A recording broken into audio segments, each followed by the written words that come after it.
on the internet with the same knowledge that those documents, once put up on the internet, would be accessible by individuals, and indeed by foreign governments, that were not entitled to receive them. So, think about how those who support prosecuting WikiLeaks, but are appalled by the idea of prosecuting media organizations, almost always defend that distinction. They always claim that unlike WikiLeaks, the New York Times didn't intend to harm US national security. They were just being a newspaper, whereas WikiLeaks was being kind of the radical activists. There are two responses to that purported distinction. First, it's just simply factually wrong. Again, there is no evidence that WikiLeaks wanted to harm US national security by releasing these cables. Indeed, even the US government has acknowledged that on a number of occasions, WikiLeaks went to the US government and said, help us redact these cables. We don't want to release information that is genuinely going to threaten national security, that is genuinely going to put individuals named in the cable's lives in danger. Help us do that. And of course, not surprisingly, the State Department said, no thank you, we would rather not help you redact the documents. Now, we can argue about whether, even in the absence of that, WikiLeaks should have published the documents, but that is not the action of an organization that is hell-bent on undermining US national security. But that's not even the most important response. The most important response is that even if we could somehow factually distinguish WikiLeaks from the New York Times in terms of this supposed intent to harm US national security, that distinction is legally irrelevant. It makes no difference. None of the provisions of the Espionage Act that I talked about today require an intent to harm national security. It's not an element of any of those crimes. The mens reas are much lower. Simple negligence about whether something is classified, whether something has been obtained illegally, etc. In fact, as we saw, the APAC court specifically held even a patriot can be convicted of espionage. This is not an act directed toward people who are trying to harm the United States. It is an act directed toward trying to maintain control over classified information. So, there's no legal difference between WikiLeaks and the New York Timeses and the Guardians of the world. Is there a normative difference? Is there some moral distinction that we can draw between them? Here again, I think the conclusion is the same. There is no moral difference between what WikiLeaks has done and what its media partners have done. In fact, putting on my slightly more radical cap, I would go further. I would say that if there is a distinction, there are two interrelated reasons why we should blame the New York Timeses and the Guardians of the world more than we should actually blame WikiLeaks. First, it is the newspapers that are primarily responsible for the massive interest in WikiLeaks cables, in the State Department cables. Before the partnership, WikiLeaks was a relatively obscure whistleblower site with a relatively small audience. Now, they had certainly had some major successes. They certainly were known within certain communities, but there was by no means global interest in what WikiLeaks was revealing. That interest was generated by the newspapers partnering with WikiLeaks. So if in fact these cables harmed US national security, arguably the newspapers are at least, if not more, to blame for that interest than WikiLeaks itself. And second, and again this is a point that continually gets lost in the media and gets lost by scholars who are critical of WikiLeaks. But again, contrary to what most people assume, the newspapers did not simply republish cables that had been released by WikiLeaks. On the contrary, until the Guardian journalist released the encryption code in his book and forced WikiLeaks to reveal all of the cables, every single State Department cable that had been publicly released had been released by the newspapers before they were released by WikiLeaks. They always went first. That was a condition of the partnership. So again, if the release of the cables harmed US national security, the newspapers, not WikiLeaks, deserves at least the lion's share of the blame. And to me, it's that second point that is a positive one. Agree with WikiLeaks' philosophy or not, I have plenty of people who I respect deeply who don't agree with it, at least WikiLeaks has a philosophy. It believes that radical transparency is a precondition of legitimate government. The newspapers, by contrast, seem to have been driven, at least with regard to the State Department cables, by the desire to drive as many readers to their websites as opposed to the websites of their competitors. In other words, at least with regard to the cables, the newspapers were motivated by that oldest of all motives, which is, of course, the profit motive. And that's why it literally turns my stomach to listen to people like Bill Keller, the executive editor of the New York Times, kind of wax eloquently about the reckless disregard of US national security that WikiLeaks has exhibited, given that it was his newspaper that published these documents in every single situation first. And let me give you to kind of close the talk, let me give you my favorite example of this hypocrisy that you see throughout the media. On January 3rd, 2011, The Guardian, one of my favorite newspapers, sadly, The Guardian published a long editorial that blamed WikiLeaks for releasing a State Department cable concerning discussions between the US and the opposition in Zimbabwe about the possibility of peacefully removing Robert Mugabe from power.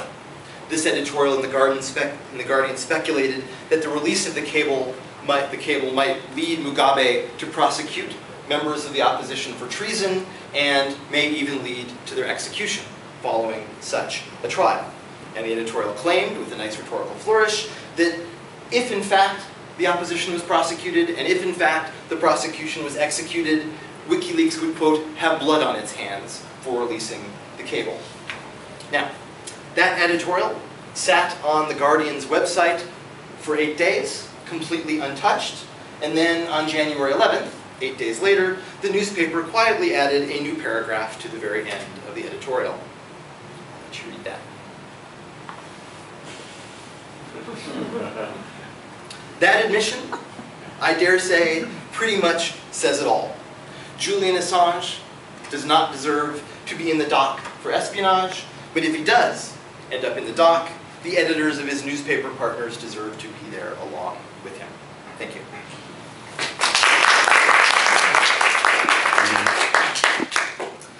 Dr. Hessler, the first provision that you were talking about, where it says that it was obtained, from someone else who violated the Espionage Act. Does that, so in this case it's Bradley Manning, would Bradley Manning already have to have been convicted? No. So how can they justify, because then they're essentially examining criminal responsibility of someone else in that trial. Yeah, but we do that all the time in criminal law. I mean, in Australia, you can convict an accessory to a principal offender's crime without actually convicting the principal offender. Now, in fact, there's advantages to not prosecuting the principal offender first, because as long as they could be convicted of the underlying crime, you can convict the accessory. Now, if you make the bad tactical mistake of actually trying the principal offender and he's acquitted, then you can't have accessorial liability. But in the absence of that, as long as the prosecution can prove that the crime could have been committed, that's all that it actually requires. And Simon can correct me if that's incorrect, but I'm pretty sure I took that from his book. So. Which is my Bible for Australian criminal law, my Australian criminal law class. I'll pay you later. Yeah. Simon. I'm very interested in the language, which of course is early 20th century language to describe the offence, which really imagines that these documents are real, they're physical pieces of paper. Mm-hmm. But of course today, what is being transmitted is not a document. In fact, they're largely just copies of an electronic document. And I wondered whether the legislation has been tested along those lines, because it seems to me that the alternative is to structure the offence around information rather than something intangible. Yeah. Rather than what that offence seems to be dealing with is something literally passing papers. Mm-hmm. And I was wondering whether anyone had made any arguments about that. It's an excellent question. I'll work backward because it makes more sense. There is, again, I'm only giving you a few of many provisions of the Espionage Act.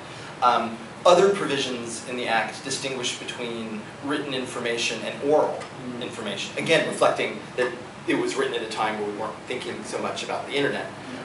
There's actually a completely different legal regime governing the standards for oral information, which was the issue in the APAC case. Because in the APAC case, it was literally a Department of Defense official meeting in the darkness and passing some information along to these two lobbyists. So courts, kind of in the common law way, have worked out different standards for what you have to prove if it's oral information versus written information. So there is that whole area. If you're interested in that, I can certainly point you in the right direction.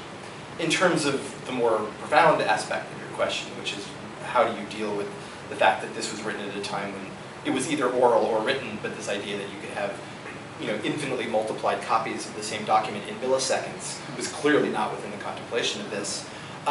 There's really no good answer.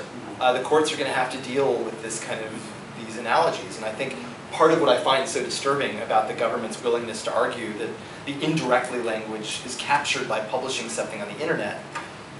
If I was a prosecutor, I'd make that argument too. It's a very smart, very clever argument. It has a certain appeal to it.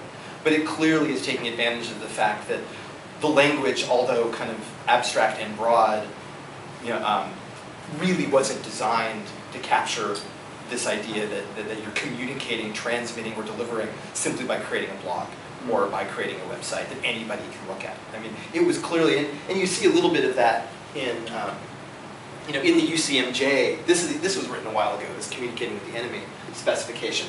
They're thinking about physical publication in newspapers. And there's another part of this specification that deals with the classic situation, which is what it was really designed, which is I have a document in my hand and I walk to a foreign government and I say, here's some national security information. That's what the object of the specification was. And it's a little unclear, and I tried to do some research on it, why the directly or indirectly language was included. And the best explanation seems to be that they didn't want to allow clever defense attorneys like some of us in this room to say, I gave it to somebody else and that person gave it to the foreign government, so I didn't communicate with the foreign government because it wasn't direct. That seems to be the situation that the drafters of these various statutes had in mind. And the government is exploiting the kind of the ambiguity or the abstractness of that language and saying, oh, another form of indirectly communicating is putting something on the internet where anybody can look at it. So I'm moderately hopeful that a court would find this indirectly argument uncompelling. I have a good friend who is a little skeptical of this, but we just don't know. It'll have to be tested. It'll be interesting to see if they actually do pursue this argument.